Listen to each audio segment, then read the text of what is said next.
Sejumlah informasi dari berbagai daerah di Provinsi Banten kami sajikan dalam Berita Banten yang dipersembahkan oleh PRSSNI Banten dan disiarkan serentak oleh seluruh radio anggota di 8 kabupaten kota di Provinsi Banten.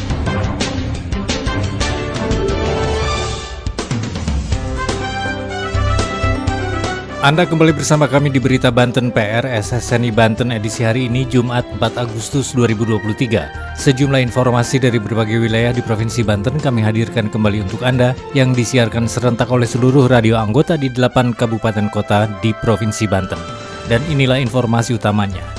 Kampung Lewengkolot, Desa Tegalwangi, Kecamatan Menes, Kabupaten Pandeglang kembali menjadi lautan merah putih. Jajaran Satreskrim Polres Lebak berhasil mengamankan 13 pelaku curanmor yang sering beroperasi di wilayah hukum Kabupaten Lebak. Jumlah warga miskin di 6 kecamatan di Kabupaten Pandeglang turun sebanyak 2.600-an kepala keluarga. Bersama saya Aldi Akbar, inilah Berita Banten selengkapnya. Pendengar, seperti sudah menjadi tradisi selama bulan Agustus, Kampung Lewengkolot, Desa Tegalwangi, Kecamatan Menes, Kabupaten Pandeglang kembali mengibarkan bendera dan umbul-umbul merah putih di sepanjang jalan nasional yang melintasi Kecamatan Menes. Tahun ini targetnya sebanyak 5.200 titik sepanjang 3,9 km. Tema kegiatan tahun ini adalah Dari Menes untuk Indonesia. Selengkapnya laporan Mudofar dari Radio Krakatau Pandeglang.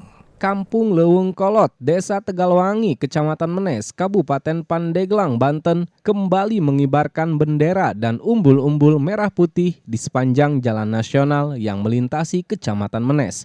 Tahun ini targetnya sebanyak 5.200 titik atau sepanjang 3,9 km. Diketahui dalam setiap tahun selama bulan Agustus, bendera merah putih dipasang rapi dan indah di sepanjang jalan nasional yang ada di Kampung Lewengkolot. Penggagas pemasangan bendera merah putih, Ahmad Husairi Makmun, mengatakan tahun ini pihaknya memiliki program Dari Menes untuk Indonesia. Panitia bertekad membuat atribut bendera yang lebih meriah di tahun ini. Rencana kegiatan yang kami beri tajuk Dari Menes untuk Indonesia itu sebuah kegiatan pemasangan umbul-umbul dan bendera di sepanjang jalan nasional yang melintasi Kecamatan Menes, itu dari Jembatan 2 Cisata sampai depan Klinik Diva, kurang lebih 3,9 km. Jadi kalau kita pasangi bendera dan umbul-umbul itu kurang lebih sekitar 5.200 titik. Hal itu dikatakannya Selasa 1 Agustus. Pemasangan bendera ini menurutnya sudah dilakukan sejak Minggu kemarin yang dipasang puluhan masyarakat setempat untuk memeriahkan peringatan HUT ke-78 kemerdekaan Republik Indonesia.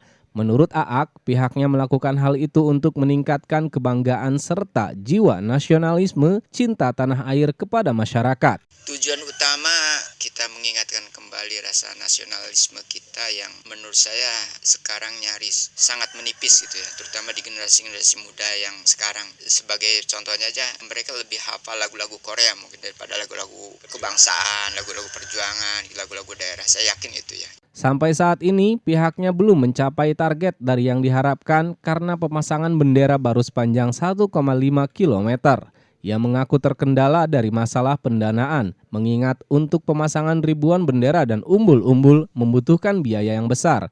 Untuk itu diperlukan kesadaran dari para donatur maupun pihak lain yang ingin memberikan bantuan dalam memeriahkan HUT RI. Kalau respon dari pihak-pihak tertentu saya nggak bisa komen, tapi dari masyarakat yang saya coba sosialisasikan, mereka antusias dan ya semampu mereka.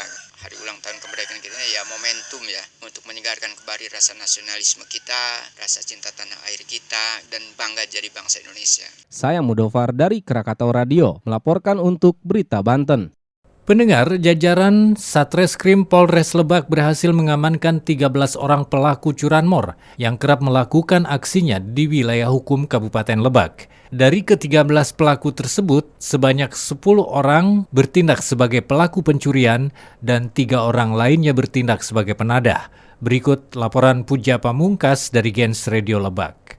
Jajaran Satuan Reserse Kriminal Satreskrim Polres Lebak menangkap 13 pelaku pencurian kendaraan bermotor ranmor yang sering beroperasi di wilayah hukum Polres Lebak. Para pelaku ditangkap polisi di tempat yang berbeda di wilayah Lebak. Kapolres Lebak AKBP Suyono mengatakan jika selama 2 minggu ini anggotanya telah berhasil mengamankan 13 pelaku pencurian sepeda motor. Dari ke-13 pelaku tersebut 10 pelaku merupakan pelaku pencurian sedangkan 3 orang lainnya sebagai penadahnya. Ia mengungkapkan selain mengamankan para pelaku, anggotanya juga mengamankan sekitar 20 kendaraan roda 2 berbagai merek serta belasan kunci letter T yang digunakan oleh para tersangka untuk melakukan aksinya. Saat ini para pelaku beserta barang bukti sudah diamankan di Polres Lebak guna penyelidikan lebih lanjut.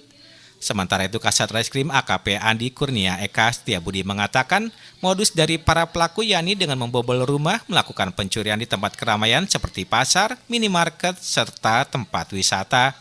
Biasanya para pelaku beraksi pada malam hari sekira pukul 22.00 waktu Indonesia Barat di saat korban sedang beristirahat. Sebelum melakukan aksinya, pelaku biasanya mensurvei terlebih dahulu untuk menetapkan target. Untuk mempertanggungjawabkan perbuatannya, para pelaku dikenakan pasal 363 KUH Pidana dengan ancaman pidana penjara selama 7 tahun. Sedangkan untuk penadahnya dikenakan pasal 480 KUH Pidana dengan ancaman pidana penjara selama 4 tahun. Demikian Puja Pamungkas, Gen Radio Lebak melaporkan untuk Berita Banten. Berita Banten. Anda masih bersama kami di Berita Banten PR SSNI Banten. Pendengar, berdasarkan hasil rekapitulasi musyawarah desa kelurahan, warga miskin di 6 kecamatan di Kabupaten Pandeglang turun sebanyak 2.600-an kepala keluarga. Berikut laporan Dani Setiawan dari Radio Akarsari Pandeglang. Jumlah warga miskin di 6 kecamatan di Kabupaten Pandeglang turun 2.663 kakak. Hal ini diketahui usai seluruh desa di Pandeglang menggelar musyawarah untuk mendata keluarga penyandang masalah kesejahteraan sosial atau PMKS pada hari Rabu 2 Agustus tahun 2023. Bupati Pandeglang Irna Narulita sebelumnya telah menerbitkan surat edaran kepada seluruh camat dan kepala desa untuk melakukan verifikasi dan validasi data pensasaran percepatan penghapusan kemiskinan ekstrim atau P3KE. Menurut pelaksana tugas Kepala Dinas Sosial Kabupaten Pandeglang Nuriyah mengatakan, penurunan itu diketahui berdasarkan hasil rekapitulasi musyawarah desa atau kelurahan data PMKS yang dilakukan di 6 kecamatan. Nuriyah pun menambahkan, 6 kecamatan yang sudah menggelar musdes yaitu di Kecamatan Cadasari, Keroncong, Majasari, Karangtanjung, Pandeglang, dan Kecamatan Kaduhejo. Sementara sisanya 29 kecamatan. Waktu pelaksanaan musdes digelar dari tanggal 31 Juli sampai dengan 22 Agustus dengan target per hari sebanyak 3 kecamatan. Ia pun menjelaskan berdasarkan hasil rekapitulasi di 6 kecamatan, angka penurunan terlihat pada kelompok desil 1 yang sebelumnya sebanyak 3.322 menjadi 2.851. Desil 2 dari sebelumnya 4.742 menjadi 3.948 PMKS dan desil 3 dari sebelumnya 5.882 menjadi 4.484. Total warga miskin di 6 kecamatan sebelum verifikasi dan validasi sebanyak 13.946 dan setelah verifikasi dan validasi mengalami penurunan menjadi 11.283 atau warga miskin mengalami penurunan sebanyak 2.663 kakak, ungkap Nuriyah, pelaksana tugas Kepala Dinas Sosial Kabupaten Pandeglang. Saya Dani Setiawan dari Radio Akarsari FM Pandeglang menginformasikan untuk Berita Banten. Demikian sejumlah informasi yang telah kami sajikan untuk Berita Banten kali ini. Saya Aldi Akbar, sampai jumpa. Terima kasih Anda telah mendengarkan Berita Banten yang dipersembahkan oleh PRSSNI Banten.